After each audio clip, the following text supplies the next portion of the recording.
Dans un monde en quête de progrès et d'égalité, de nombreux obstacles entravent encore l'intégration et le développement des communautés marginalisées. Dans ce documentaire stimulant, nous plongeons dans les profondeurs d'histoires inédites, dévoilant les vérités cachées qui façonnent notre monde. Nous sommes à l'est de la République démocratique du Congo, province du Sud Kivu, territoire d'Uvira. Une région où, malgré les multiples interventions humanitaires et efforts du gouvernement, une couche de la population connaît jusqu'alors un accès limité aux possibilités d'intégration sociale, médicale, économique et éducative de base.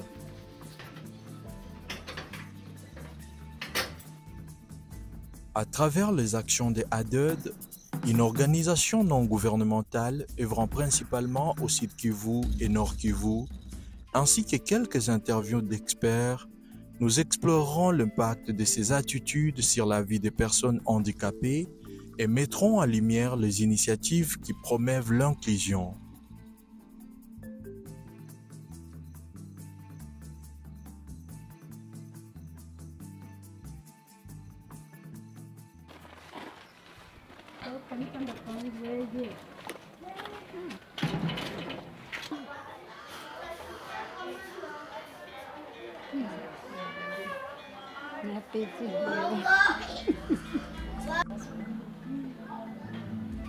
Les attitudes socioculturelles négatives à l'égard du handicap constituent depuis longtemps un obstacle à l'intégration. Ces attitudes perpétuent les stéréotypes, limitent les opportunités et empêchent la pleine participation des personnes handicapées à la société. Confrontée personnellement à des multiples défis, lors de consultations prénatales, Madame Nadine Masoka, une mère vivant avec handicap, lance les cris d'alarme. Sie walemavu, bamama walemavu tuko na probleme kwa ajili ya sepen. Kwa ajili ya sepen, ile kitanda nye banatupimia keko kusepene haiko adapte kwetu sie. Juu ile kitanda kwanza iko nakuwa mrefu paraporo ya shie kufatana na ulemavu wetu. Kusepese nayo kuko makilo za batoto. Zinalomba mpaka we mama utanyangula mtoto, njo mtoto apimiwe kilo. Na ile inajikuta hatuna ile pale kusepese hakuna ile kilo yenye banalalisha keko mtoto yenye utaweza kamata mtoto na mlalisha na banamupima kilo. Wacha hata yeye kule kuzala kwa ajili ya maternite wakati tuko na mamimba. Tukienda kule sasa njo shida inakuwa mingi kule. Juu kitanda nake hakiko adapte kwetu sie bamama walemavu. Wakutana unaenda mimba iko na luma. Ushaingia kule unajikuta kitanda kiko kirefu, hauwezi weza kupanda kwa ile kitanda.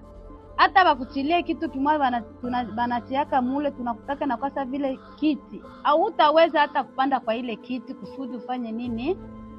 Uingie kitanda cha kuzalia.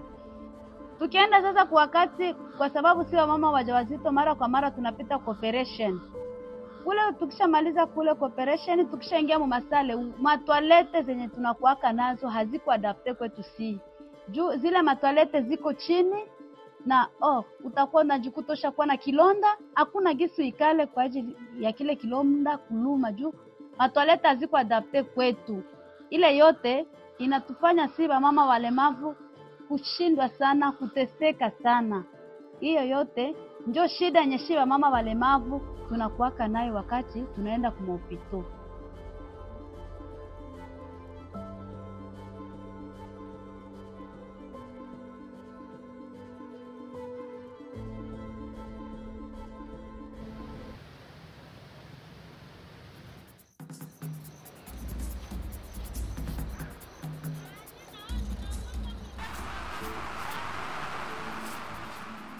Quelques facteurs généraux, défiants et interdépendants empêchent les enfants et les jeunes de la République démocratique du Congo de participer pleinement à la vie de leur communauté. Il s'agit des attitudes socioculturelles négatives à l'égard du handicap, l'insuffisance des services de soins maternels et infantiles, le manque des ressources financières de ménage et un système gouvernemental qui n'a pas de compte à rendre et qui n'offre qu'un accès limité aux possibilités d'intégration sociale, médicale, économique et éducative de base.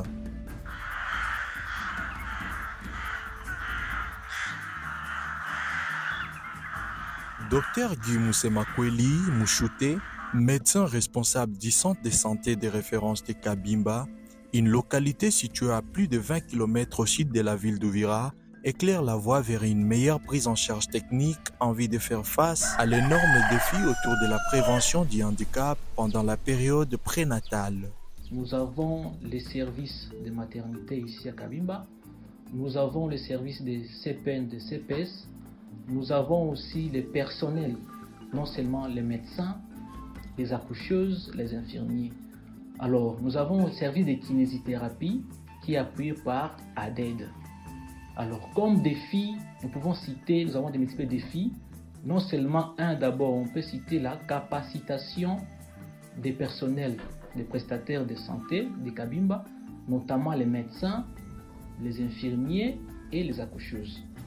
Nous avons comme défi aussi, c'est par rapport à l'approvisionnement des matériels dans la maternité, beaucoup plus dans les services de kinésithérapie. Comme matériel, on peut citer notamment l'insuffisance des kits d'accouchement, les insuffisances aussi des lits d'accouchement. Nous avons aussi des tables de réanimation et aussi les lampes chauffantes pour les nouveau-nés, parce que quand un nouveau-né à la maternité doit avoir beaucoup plus de chaleur et plus de froid. Donc c'est important d'avoir une lampe chauffante à la maternité. Ce qui est important aussi, il faut noter que dans la prévention de l'handicap, il faut aussi avoir une échographie. Et l'échographie en question permet de dépister précocement les malformations pendant la grossesse et aussi après l'accouchement. On peut avoir beaucoup plus. Maintenant, pendant la grossesse, on peut diagnostiquer, au deuxième trimestre de grossesse, une malformation intra-utérine. Et c'est important de bien faire ce suivi. Et si une fois l'appareil n'est pas là, on aura du mal à prendre en charge convenablement les personnes handicapées. C'est important d'avoir cet appareil pour bien nous permettre de bien prendre en charge les personnes handicapées. Mais aussi, nous pouvons citer aussi que nous avons aussi besoin d'une réhabilitation, d'une construction d'une bonne maternité qui répond aux normes standards.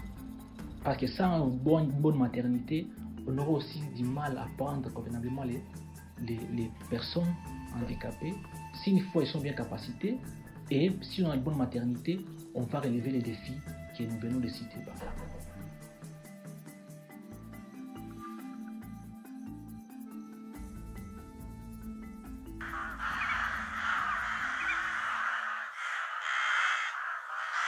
L'accès à des services de soins maternels et infantiles de qualité est crucial pour le bien-être de mères et de leurs enfants. Cependant, dans de nombreuses communautés, ces services sont inadéquats ou inaccessibles. Le cause de ces problèmes demeure jusqu'alors profonde, les ressources limitées et le manque de professionnels de santé qualifiés ainsi que les barrières culturelles se font évidents.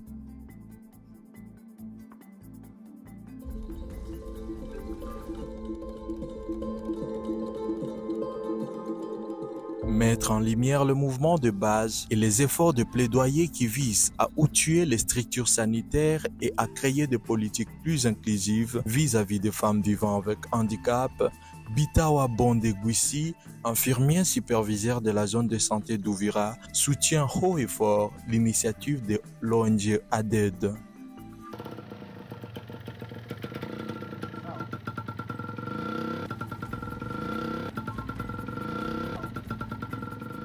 Par rapport à l'activité de la prévention chez nous, vraiment la santé mère-enfant pose problème dans beaucoup de structures. Entre autres, nous avons un problème sérieux de matériel, tel que dans plusieurs structures, nous manquons certains matériels tels que l'échographie, ça n'existe pas. Certaines boîtes d'accouchement posent problème. Les pinces, les boîtes ou les kits d'épisiotomie posent problème. Vraiment avec cette situation, ça essaie un peu d'impacter négativement nos maternités. Pour faire face à tout ça, vraiment si on peut avoir des soutiens pour appuyer nos structures, ça peut nous être utile. Et en plus, nous avons quand même une main-d'œuvre importante des accoucheuses, mais néanmoins, ça nécessite aussi la formation. Nous devons, avec la formation ou la capacitation de ces prestataires, est très très nécessaire, puisqu'il y a des thématiques nouvelles qu'il fallait les mettre à la hauteur, c'est-à-dire organiser des formations en SONI, organiser des formations en planification familiale et autres pour la santé de la mère aussi de l'enfant. Ça, c'est très important pour la capacitation de nos prestataires. Et en plus de cela, la capacité d'accueil de nos structures est minime. Si on peut construire ou réhabiliter certaines structures, la maternité, si on peut construire la maternité et essayer un peu d'agrandir la capacité, ça peut nous être utile.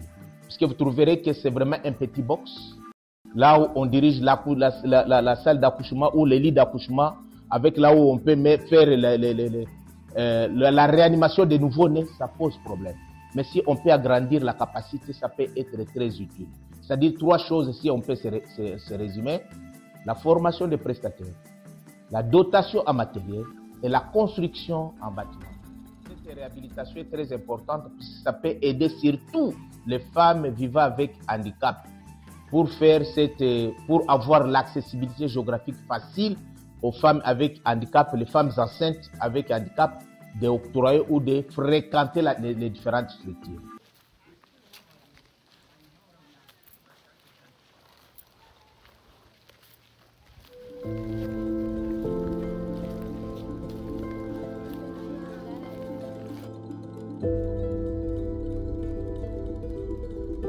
Enfin, surmonter les attitudes socioculturelles négatives à l'égard du handicap, l'insuffisance des services de soins maternels et infantiles, le manque des ressources financières de ménage, tout ceci nécessite une action collective. En remettant en cause les stéréotypes, en plaidant pour l'amélioration des services, en promouvant l'autonomisation économique et en exigeant de nos gouvernements qu'ils rendent des comptes, nous pouvons ainsi ouvrir la voie à une société plus inclusive. Rejoignez-nous pour faire tomber les barrières et construire un avenir où chacun aura les mêmes chances de s'épanouir.